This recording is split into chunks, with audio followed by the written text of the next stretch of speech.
Hello বন্ধুরা, এই যে বাংলাদেশে একটা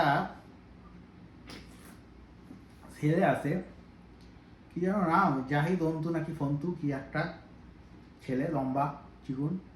যাই হোক, তো এই ছেলেটা গান টান গায়।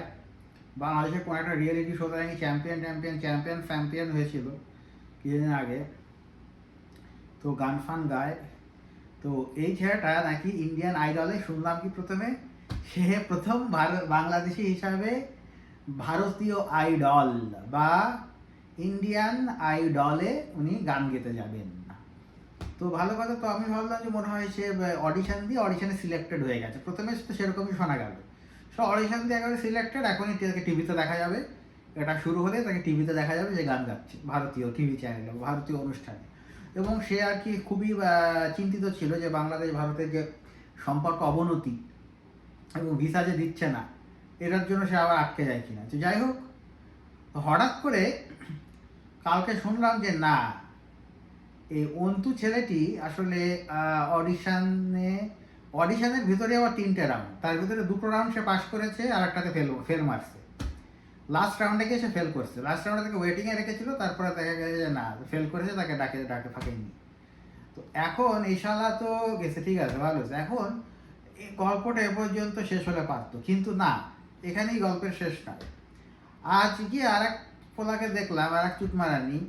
ওই ছেলের ভিডিও আমি এর আগেও দেখছি। ওই একটা ছেলে ওই চিকুন গলা করে, ওই যে রাস্তার পাশে লটারি ফটারি বিক্রি করে না, ওই যে লটারি ফটারি মাইকিং ফাইকিং করে, ওরা যেমন ওই যে 2 গলা দিয়ে কথা বলে, ছেলের গলা বের করে হরবোলা বলে বোধ হয়, সম্ভবত এটাকে হরবোলা এর ধরনের কিছু, হরবোলাই, হ্যাঁ।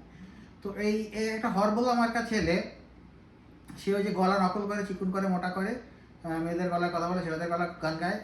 এই ছেলে হঠাৎ করে দেখলাম যে আজকে টিভি চ্যানেলে সে ইন্টারভিউ দিচ্ছে যে না, আমি প্রথম ইন্ডিয়ান আইডলে গিয়েছি, ইন্ডিয়ান আইডলের অডিশানে গিয়েছে। এবং সে তার প্রুফ হিসাবে দেখাচ্ছে যে কিছু যে টিকিট ফিকিট দিয়েছে, ওখানে রেজিস্ট্রেশনের কাগজ টাগজ দিয়েছে, এবং তার সে নাকি ইন্ডিয়া গট ট্যালেন্টেরও মূল রাউন্ডে তাকে নাকি অডিশন ছাড়াই মূল রাউন্ডে নিয়েছে। তো এখন আমার এখানে প্রশ্ন হচ্ছে যে ঠিক আছে, যে কে কোথায় গেল, দুজন একসাথে গিয়েছে, কে প্রথমে গেল কে শেষে গেল, দুজন একসাথেই মূলত গিয়েছে। এখন মানে এটা অনেকটা ওই যে চাঁদে যাওয়ার মতো, চাঁদে কে প্রথম পা রাখলো। দুইজন সাথে থেকে আরো একজন গেছিল, 3জন গেছে, কে চাঁদে আগে পা রাখছে, সেরকম একটা ঘটনা। আরে ভাই, সবাই তো তোরা একসাথেই গেছিস, কে কাকে আগে ডাকছে কাকে পরে ডাকছে সেটা তো দেখার বিষয় না। আর এই তো গেল। আর হচ্ছে মেইন যে কথাটা, সেটা হচ্ছে যে এই বাংলাদেশিরা, আরে ভাই তোরা তো এটা তো মেন, মানে এমন ভাব করতেছে যেন তারা ইন্ডিয়ান আইডল চ্যাম্পিয়ন হয়ে গেছে। তারা মানে এমন ইয়ে করেছে, সারা মনে একেবারে ইন্ডিয়া থেকে বাল ফেলে আইছে, খুব খুব বড় বড় বালটাল ফেলে আসছে ইন্ডিয়ায়। আরে ভাই, ওদের তো কান্নাকাটি করছে গিয়ে গেটে, যে বাংলাদেশ প্রথমে তো দেয়নি বা ঢুকতে দেয়নি, কারণ বাংলাদেশি পাসপোর্ট। পরে হচ্ছে হয়তো একটু কান্নাকাটি ফাটি করেছে, বলেছে যে আসো আসো একটু গান গেয়ে যাও, সমস্যা নেই। অডিশনে তো অনেক পাগল ছাগলে যায়। আমরা তো দেখি যে অডিশনের যে বিভিন্ন অনেক পাগল ছাগলকেই কিন্তু অডিশনে ডাকে। অনেক বালসাল লোকজন কিন্তু অডিশনে যায়। তো ওরাও হয়তো গেছে, কান্নাকাটি করছে, বলে আসলে গিয়ে যাও গান। তো একটু গান গেয়ে গেছে, এতেই মানে তারা একেবারে ইন্ডিয়ান আইডল হয়ে গেছে, ভাবটা এমন। এবং এটাকে তারা ভাঙিয়ে বাংলাদেশে তারা একটা কিছু করবে, সেটা চেষ্টা করছে।